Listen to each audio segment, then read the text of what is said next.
Hey, thanks for dropping by and checking out this message. These lessons come from our Sunday gatherings at Victory Christian Church in Franklin, Indiana. Our 5th through 8th graders meet at 9 or 10:30 a.m. and our high schoolers meet from 6 to 8 p.m. If you find that this content brings value to your life, then please consider subscribing and hitting that bell so that you can be notified when we upload our next message. Our hope is that this video brings more clarity into your life as to who God is and what He wants for you in light of who Jesus is and what He's done for you. Enjoy and have a great day.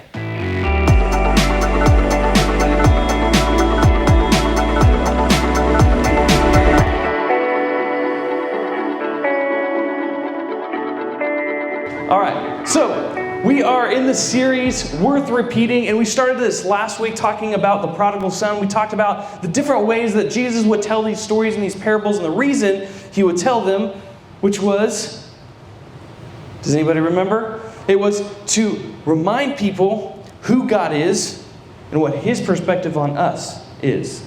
So who God is and what He thinks of us. Because those are two things that many people get wrong even today, 2,000 years removed from these stories that Jesus told. But let me ask you guys a question. How many of you love to be invited somewhere? Like obviously we like to be invited somewhere, but how many of you've been invited somewhere that you were like, oh, that's rare. I was invited to this. And you felt almost like VIP status because you were invited into that thing. Like, I remember when I was younger, I was your guys' age, actually. I was like 7th grade. And what I liked to do was take my family's home video camcorder and I would like make movies with it and stuff. Like mostly Star Wars stuff, but it was really bad. And I hope nobody ever finds those. But like I would make videos and try to be like I tried to put it in my little Windows Movie Maker on my PC and try to like figure out how to edit all together. In fact, back then it wasn't SD cards, it was like digital like tape thingy, like not digital, like cassette tape type thingies. And you had to have a special kind of wire that went from the camera to the computer, and it was a long process. Anyway, I felt so cool that I could edit stuff. And I remember when I was your guys' age, somebody at the church asked me to work on a video for like big church, like you guys, like downstairs in adult worship, like when I was your age, I call it big church. Do you guys still call it big church? Like, is that still a thing? I thought it was, but just checking. Like, and so they asked me to make something for big church, and I didn't have to do the editing or the filming or anything, but I was almost like consultant status. I was going to help them, give them advice on like angles they should choose. They were probably just trying to make me feel better and feel included, but I felt like super included and invited, and like they wanted me, they wanted my opinion, and it was a feeling that made me feel honored. And you know, we all feel that way when we've been invited something, almost like at VIP status, where it's like we are at the exclusive whatever. It feels good because we were thought of, we were invited, we were consulted. If Justin Bieber's new album came out this week, anybody listen to it? Anybody? Is there any believers in here?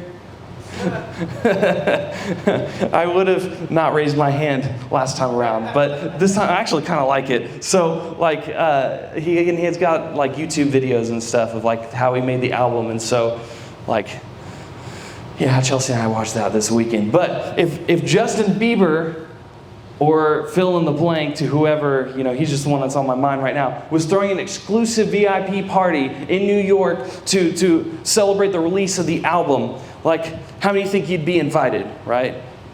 No. So certainly not me, certainly not any of you, and if you do, then you got to tell me how you got the invite, because I got to pick your brain. But that'd be awesome. Or if the Colts were throwing a Super Bowl party, because, you know, they didn't make it, but, you know, they wanted to throw a party and have people come, like, you would not be on the guest list, and neither would I. But again, if for somehow you do get on that guest list, you know, let me know, and I'll be your friend. But when we're invited somewhere exclusive, like when somebody throws a party that you don't think that you would ever get invited to, but you do, it's like, it's the best thing in the world. To receive an invite somewhere exclusive, somewhere that's maybe seemingly exclusive from the outside, but isn't really. It still feels like you are a part of something bigger than yourself, that somebody cares about you, about your opinions, about your thoughts, about your life. And chances are, when it comes to Christianity, sometimes we feel like the actual guest list is pretty small. We feel like there's only maybe we know that God loves everybody, but in the back of our minds still there's this subconscious voice that says, well, everybody, but maybe not that person. Right? I can't ever picture that person being in church, right? You know, there's those people, like you think of, maybe it's the bully at your school, or maybe it's the person that just is always getting in trouble, or whatever it is, but there's someone that you maybe think of. I know there's certainly people that I thought of, and I grew up at a Christian school, and there were people in my school that I was like, nope, I can't see them at church, right? And sometimes that's just where our thoughts go, not because we don't believe God loves all people, but because we don't really know what that looks like on the practical level. And so we kind of make assumptions. And people on the outside, people who aren't part of the faith, people who aren't Christians and haven't given their lives to Jesus, sometimes they feel that. They feel like, well, maybe, the chance of my name being on God's guest list is pretty small. And maybe you're not casting shade on other people, but maybe you yourself feel like you don't deserve to be on that guest list. Maybe you've done something. Maybe you've, it's something that you've said or something you did or something that like nobody knows that you do when nobody's around. And you just feel like maybe I don't deserve to be on that guest list. And we think it's somehow tied to us doing all the right things or being the right person. And so sometimes we struggle with that reality. We struggle to find, sometimes if God let us be in charge of who got in and who didn't, then our own guest list for God's party would probably be pretty small. We'd struggle to find a way to narrow that down, or to find people at all. Because sometimes if we're honest, we're harsher when we judge other people than we are on ourselves. When it comes to ourselves, we want people to give us the benefit of the doubt, and we kind of make excuses for ourselves. When it comes to other people, we struggle to find the grace and compassion at times. And so that's just the reality of where we're at a lot of the time. And just because of our fallen nature, I think we naturally go there because of sin. And it's not that we do it on purpose all the time. Sometimes we do, and that should be corrected. But sometimes we just don't even realize that we're thinking this way. But here's the thing. In this whole series, we're calling it Worth Repeating because we believe that these parables and these stories that Jesus told are worth repeating. They're the things that we should keep reminding ourselves because Jesus, again, is reminding us who God is and what He thinks of us. And that drastically changes our worldview, it changes our perspective, and Jesus taught us these really important truths about God through these parables. And like I said earlier, last week we talked through the prodigal son about the guy who just, basically said, Dad, I wish you're dead. Give me my money. And went out, blew it all, and then came back, and the father miraculously accepted him back into the home as his son. Got the family ring and put it on him and all this kind of stuff. And we see that, and we read that, and we think that's a cute story nowadays. But when we really think about it and we dive into it like we did last week, we realize God is saying something pretty significant, not only about His character, but how He thinks about us. And so, in the one we're going to talk about today, Jesus is at this dinner party. So let me paint this picture.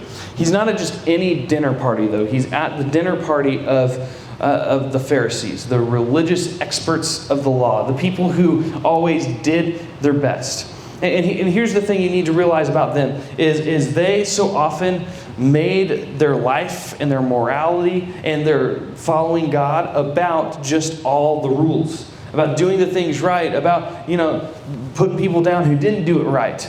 And so people's idea of God came from oftentimes the way that the religious leaders portrayed that.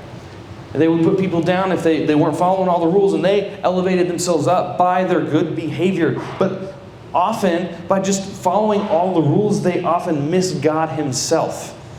And so Jesus is sitting at this dinner party with them all. And while they're at dinner, this guy brings up this great banquet, the party that God's going to be having, whenever we all die and we're with Him in heaven and we're with God forever in eternity. And he's bringing up this great banquet in reference to that. And he's talking about how great it's going to be when we're all there.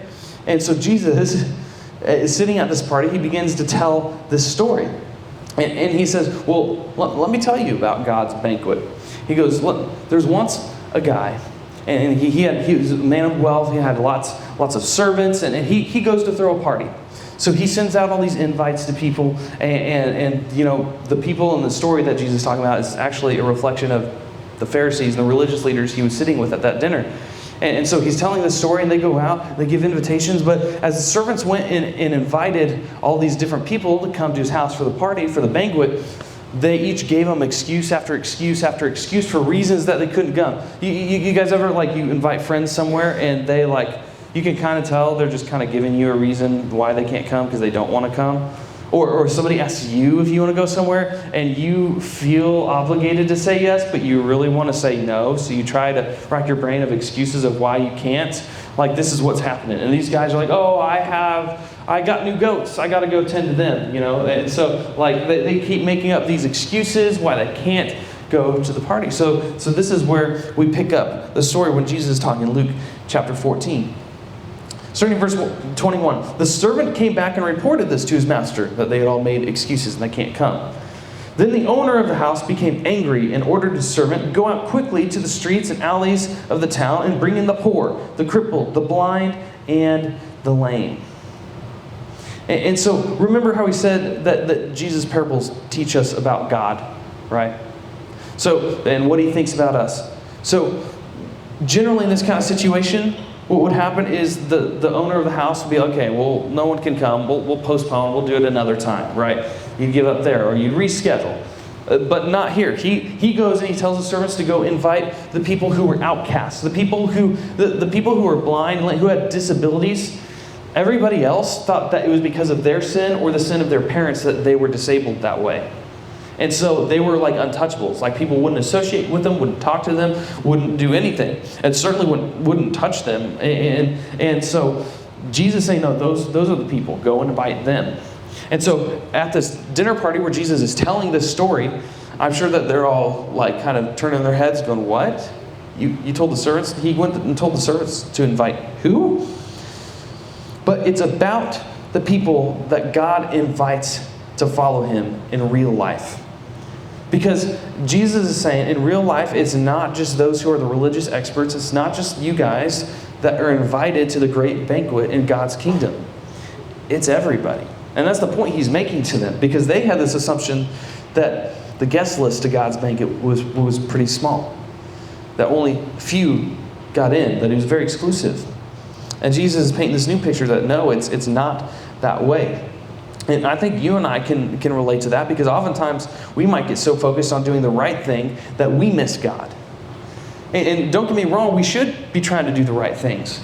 But sometimes if that's our motivation, if our motivation is just do the right thing so we can get in with God, then we're missing God entirely, because we're missing his heart. We're missing the reason that he put that there. The main thing is he wants our hearts. He wants a relationship with him. So back to the story. There are other folks at the party, and Jesus is telling the story, and they're going, the crippled, the blind, the lame, you're going to go invite them? And so let's look back at the next verse and see what he says. So chapter 14, starting in verse 22. It says, Sir, the servant said, what you have ordered has been done, but there is still room. There's still room at the banquet. Then the master told his servant, go out to the roads and the country lanes and compel them to come in, so that my house will be full. So basically, he's saying, okay, we still got room. We're still not going to reschedule.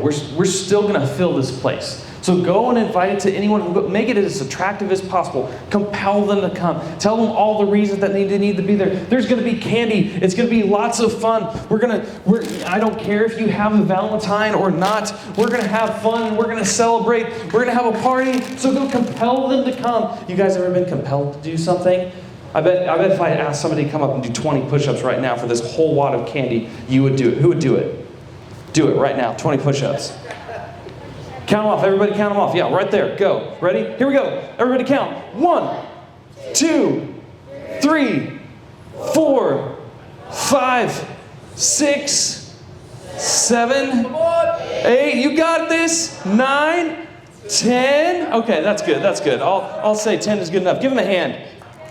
So, you can be compelled to do just about anything given the right motivation, right? And Jesus is saying, hey, I want everybody coming to this.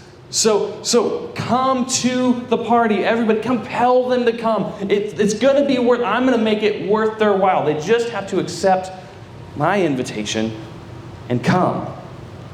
right? And the reality is that when Jesus is telling this to the Pharisees, they're going, that doesn't make sense. There's not any empty seats for any of those kinds of people. But Jesus is saying, no, as long as there is an empty seat at my banquet, people will be invited. And those who accept the invitation are welcome to come and sit in it. And the reality is that as Jesus is telling this parable, he is saying, ultimately, there's always going to be room. Go out, shout it to the street, shout it to the countrysides. Invite anybody who will come. Jesus is saying it's very simple. The guest list is not small.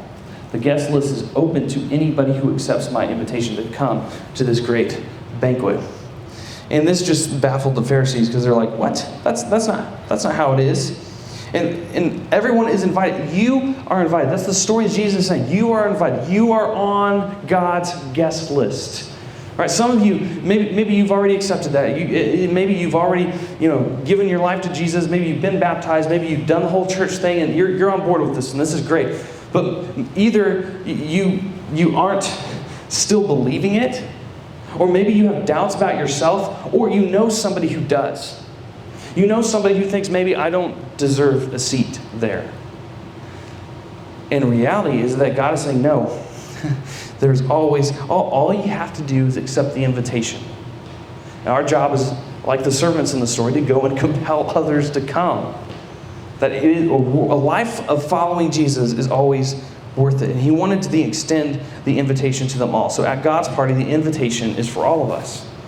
That's the whole point of this parable. That's the whole point of this story, that God's invitation is for all of us. So if this is all true, then I think it means we have to change the way we see a few things, okay? And for starters, we need to remember that God is inviting us to it.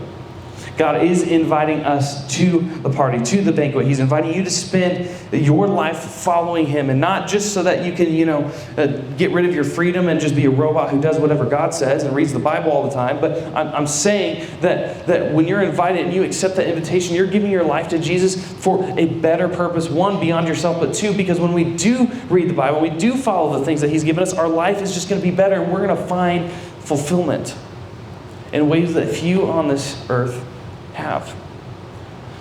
So first, remember that God is inviting us to it. Then we have to recognize that his invitation is open to all of us, not just us, not just you, not just me, but just the kids that's annoying, the kid that you don't want anything to do with, the people in your life that drive you crazy, maybe the people that are even a bully to you. They're on that list too. And God is working on them in ways you can't see. And maybe he wants to use you in that process. So God's invitation isn't just for you and me, but it's for everyone. And finally, we can extend that invitation to everyone. We can extend it to others because at God's party, the invitation is for all of us. So as you guys get ready to go to your small groups, I want you to think about this question. What's one reason I think I may not be invited to God's party?